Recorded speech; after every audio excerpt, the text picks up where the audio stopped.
Hello everybody, I'm Felix Wemheuer and this is my YouTube channel Studying Maoist China. I'm professor for modern China studies at the University of Cologne, and today I have a special guest, is Ralf Ruckus. So hello Ralf. Hello, and thank you for inviting me. Yeah, Ralf is an old friend of mine and he is an activist, and he recently published this book, The Communist Road to Capitalism: How Unrest and Containment Have Pushed China's evolution since 1949. And Ralf also is in charge of the website Gungchao that has a focus on labor struggles in China and elsewhere. And some of the articles on Gungchao also are translated in English. And Ralf did a lot of translation work. For example, he translated a book of the Chinese scholar Peng Nai from Chinese into German, but also he translated books of our American and North American friends, Zhang Lu, on the automobile industry in China in German, and he translated Wu Yiqing's book, The Cultural Revolution at the Margils. And on the website of his publisher is written, Ralf Ruckus have been involved in squatting, militant inquiries, labor struggles, and cross-border solidarity for decades, mainly in Western and Eastern Europe, East and Southeast Asia, and North America. I see only Africa and Latin America is missing in this list. Yeah, so great to have you here today. So I start with my first question. The first question of people from the left who have no China background is often, is the PRC, the People's Republic, still socialist or fully capitalist? Should we show our solidarity to social protest movements or to the Chinese government, which is often attacked by the US or other Western capitalist states? In your book, you point out to the continuities of the Mao era and the reform era, such as the existence of an authoritarian state, surplus extraction, strong labor hierarchies, urban-rural divide, harsh labor migration regimes, and patriarchal order. These are all things that might be not very pleasant for leftists. However, you label the society of the Mao era still as socialism, and you argue that the transformation to capitalism only happened after '78. How do you define both terms? Yeah, I use both terms, actually, socialism and capitalism, more like sort of historically as a descriptive term and less as analytical and ideological terms. And socialism for me stands actually for actually existing socialism, that sort of long form, a form that the economic and political system in China took from, in my view, from the 50s to the 70s or maybe early 80s. And in my view, that was a very specific developmental model, the catch-up industrialization model, copied, obviously with some changes that also you wrote about, from the Soviet development model. And it was understood as a system of a transitional phase, right? A phase between capitalism and communism. And that's also the meaning of the book title. The road that was meant to lead to communism indeed led to capitalism in the end. So I use that term, socialism, in this historical and descriptive way, because even though China's development shared these features with capitalist models you just read out, the authoritarian state, surplus extraction, etc., it was still different, in my view, from capitalist systems in important ways, like economically, for instance, in the form of economic planning and allocation of labor, for ideologically, since the labor power was mobilized, or labor was mobilized for the future goal of an egalitarian society, and also politically, because there was a construction of a Leninist state led by a so-called communist party. So, and a lot of that changed in the 80s and 90s. Were the market reforms when labor contracts or labor markets were introduced. Yeah. People were encouraged to get rich, set up businesses, and foreign capital was brought in. So there's a major shift and a change, and that's why I speak about capitalism from the 1990s onwards. Obviously, a capitalism with very specific features, but I think that's actually similar in other world regions, that capitalism, is not the same in different regions, and they're always like very special sort of features. So I think in your book, you use socialism to describe the Maoist society not as a positive term, right? You don't consider this as a society we should be nostalgic about, right? Well, for sure not, but that doesn't, of course, I think like in order to learn from history, we should have a like sort of critical edge on what happened, and then and see what we can do better. And obviously, like during Maoism, there were a lot of like really bad features that we should definitely learn from, and then there were other aspects. I mean, the society was based still on the promise of egalitarian society, and there was pressure from below to realize that. But then it was a like sort of different form of class society that actually prevented this further like sort of development into a communist society. So yeah, I see that very critically. Yeah, so this debate could go on forever. I also refer to my other interview with Karl Goers on his book Unending Capitalism, where we also debate whether or not the society should be described as state capitalism.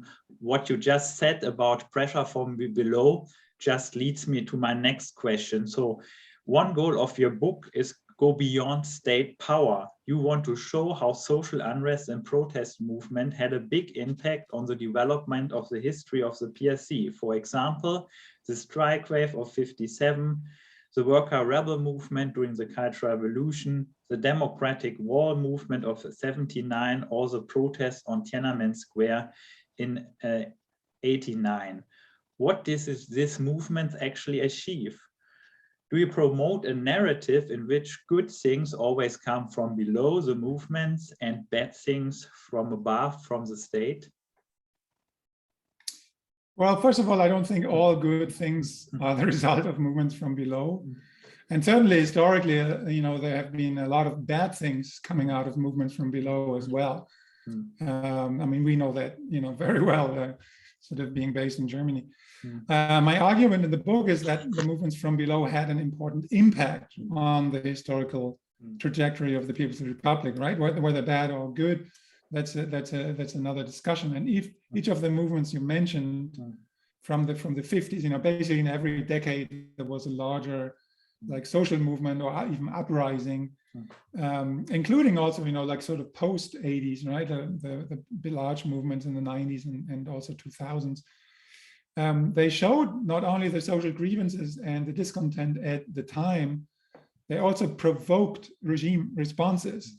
So what I call like countermeasures of the CCP state, the Communist Party state, which included repression, but then often also included concessions and reforms. And in the book, I use this sort of, like matrix or table to illustrate how in each phase, there was a kind of a cycle of struggle, countermeasures, and reforms. And those cycles, in these cycles of development was basically pushed. So the regime was pushed to develop the system further. There was pressure from below to make sure, something changes. And none of these movements was, successful in the sense that it brought about a regime change, right? The CCP stayed in power over like 70 years, which is very impressive. When you look at the turmoil, that happened over this time. And it didn't bring about, for instance, right, like what you mentioned, the Cultural Revolution and the rebellious workers, it didn't bring about a democratic workers' state modeled after the Paris Commune. That was one goal. But historically, still, we have to acknowledge, right, that history has no logic, right? Like so looking back, we always think it had to happen this way, but then of course it didn't, and there could have been a completely different outcome, for instance, in 1967 or in 1989, so that the movements failed in sort of bringing about more profound change. That's a fact, but it could have been also very different. Yeah. we now already know each other for a very long time. So 15 years ago, we published a special issue on unrest in China together. Some of us hoped back then that China would become a center of worker struggles that will shape global capitalism. In 2010, a strike wave hit the Chinese automobile industry. However, no worker movement on a national scale developed. The local strikes in China never developed to levels that would be threatening to the role of the CCP or global production chains. What were the reasons for this, according to your view? Yeah, for sure. You know, some of us had these hopes back then in the 2000s that there would be a very strong Chinese working class movement that would lead to substantial change, not just in China, right, but elsewhere as well. And I think there were actually signs for the development of such a strong movement that it like sort of potentially could develop out of these very large struggles. Also in comparison to other cities, other countries where. So it was kind of the epicenter, as I think Zhang Lu and Beverly Silver called it, for global labor unrest. But then the whatever new working class movement, mainly of migrant workers, never really, sort of developed to a stage where it could actually change sort of the whole system or topple the CCP or anything like that. But still, there were also attempts of like sort of left-wing organizing. Sort of young people getting involved in like sort of, even working in factories. So, there were hundreds, if not thousands of young people involved in sort of more radical Maoist, mostly Maoist debates at the time. Why it didn't materialize, why the large struggles or large oppositional revolutionary force didn't evolve, I think there were several reasons. One, obviously, Chinese capitalism, has been fairly successful despite the immense social inequality, right? The situation or the material situation of even of peasants or workers have improved, maybe not to the extent they hoped for, and certainly it stopped, kind of the development improvement stopped like a few years ago, but for a while it was fairly successful. Then. Another reason I think is that the main pillar of CCP rule, the urban middle class and upper classes, they benefited largely from the development model, and they are supporting the CCP, right? So that's kind of a lesson from history, like without any cracks sort of in the ruling class, there couldn't really be a radical change, or it's less likely. And then also there's, the CCP regime it's not like it's just pure dictatorship, just suppressing everything. I mean, they did introduce forms of labor conflict resolution. They put pressure even on workers, but also on bosses to improve conditions under certain circumstances. So there is kind of like sort of this welfare state and interventionist state as well. And then, of course, there's a high level of repression. That's usually the topic, that we discuss most about, but I think the other reasons are also important. And that got a lot worse, and doesn't just, it's not just about labor, it's about feminist resistance and environmental groups.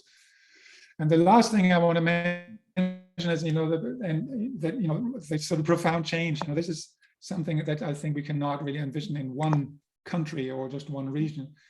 And even though we hope that the movements, like roughly 10 years ago, would actually bring about like movements globally, right? Like square movements, the Occupy movements, the general strikes, an outbreak of struggle that was actually more global and more widespread and larger than in the late 60s. That didn't, that stopped, right? Like it ran out of steam, it was co-opted, it was repressed, and as we see, for instance, in North Africa. So that sort of the development of a global working class also didn't materialize. And the Chinese strikes, right? Like the strike wave in 2010 was seen as part of that global movement. And so I think like we are, to understand why it didn't materialize, we have to look at like sort of domestic and like global factors. Yeah, as you mentioned, also repression, right, is one factor, and now even some NGOs are repressed in China, who I think were no threat at all for the regime that makes also for us very difficult to connect to these people in China. So this is my last question is here. In your book, you also outline elements of a leftist strategy, and you hope for an anti-capitalist grassroots movement that can act locally and globally. However, it seems to be very difficult at the moment to connect to labor or other grassroots activists in China. So what could or should the Western left do regarding China? Yeah, very good questions. I think, first of all, like, it's a little, it's kind of a little different from the direction you were asking about. But, the left is actually split, right, in many parts of the world, as you know, and a lot of people don't even recognize the need to support struggles there. So I think, first of all, parts of the left have to make up their mind whether they want to stay on the side of the CCP regime or on the side of the struggles and the left-wing oppositional forces in China. And that's for one. Then, more so on your question, I think that it's very difficult, especially for grassroots initiatives and movements in China, because of the harsh repression, and the spaces are even getting smaller or have been getting smaller recently. So it's even for us, I have been there a lot and have contacts. It's very difficult. Also, foreign intervention, even by leftists, it sort of makes things even more sensitive. And so we have to be really careful. So for those who have no contact or no experiences, I think they first have to, choose just sort of other ways. And the one is actually there are campaigns still, sort of organized for, sort of people involved in social movements in China who face repression. Recently, earlier this year, there was a delivery driver in Beijing who organized struggle against exploitation in these large, very large food delivery services. And so there was a campaign. So to support these campaigns, I think, is very important. The other thing is there is a Chinese diaspora, right? So people activists from China have gotten out, also from Hong Kong recently, and so there's the thing that it's good to see what they're doing, see what they discuss, and support them. And then obviously, we are very few who kind of independently organize and support struggles there, and people can join those efforts to translate, publish, or just spread literature on social struggles by Chinese activists or authors. Some of that is, documented on Gongchao. There are other collectives like Chuang, for instance, that do that. And so, all of us need sort of support. I think it's very important to make visible these struggles, right? The struggles of feminists, of workers, of migrants, because the regime is doing everything it can to actually make it then invisible. So I think that's one important aspect. And if we do that, if we engage in this more, then I think we are also better prepared for the time when there's more space for initiatives in China to again sort of go public and be more active, openly active, than to sort of engage in a common debate and sort of more open, sort of support projects that are very difficult at the moment. Yeah, so I think in your book you mentioned some leftists who still believe that China is a socialist and therefore should be supported. There are some of these people, we know them, but I think there are also people who hope that the Chinese government will move into more kind of Keynesian or social democratic direction. And you mentioned the protest of these gig workers. And now it seems to be that the Chinese government will impose some changes regarding the platform capitalism and also the working conditions of the gig workers. So have you any hopes that maybe the Chinese government will more move into this Keynesian direction? Well, simply no.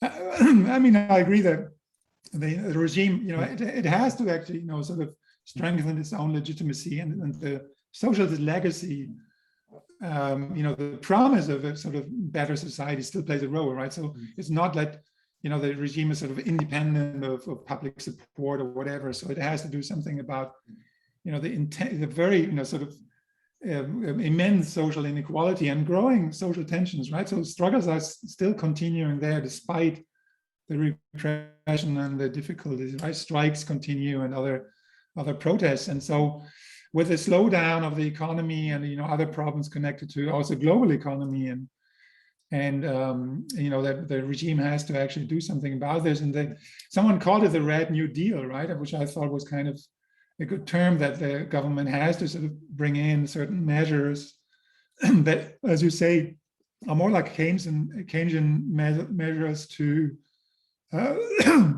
sorry, to to sort of save the capitalist social relations and not to sort of, you know, reform them in any democratic way. So I think the promise or the perspective of the Chinese government is not, or the CCP regime is not sort of collectivism. And they said that also straight away when recently sort of Western observers started sort of hyperventilating and saying, oh, you know, it's communism again, and they turn like, you know, they would confiscate property, whatever, and the regime straight away made sure, no, we're not talking about collectivism. You know, we just want sort of, you know, the rich private enterprises to sort of, you know, contribute to welfare and stuff like that. So we're not talking about like any revolutionary program. And leftists should not have any hope that the CCP will ever sort of, you know, turn into that direction. As Ramin Rebau said, they will not kill the rich to help the poor. I think one point is also important in this Western left is think as to transfer knowledge also from the academic sector to the activists. And I think you made a great contribution with all these translations and books. And thank you very much to talk to you. Goodbye. Well, thank you very much for the invitation. It was a pleasure. Thank you.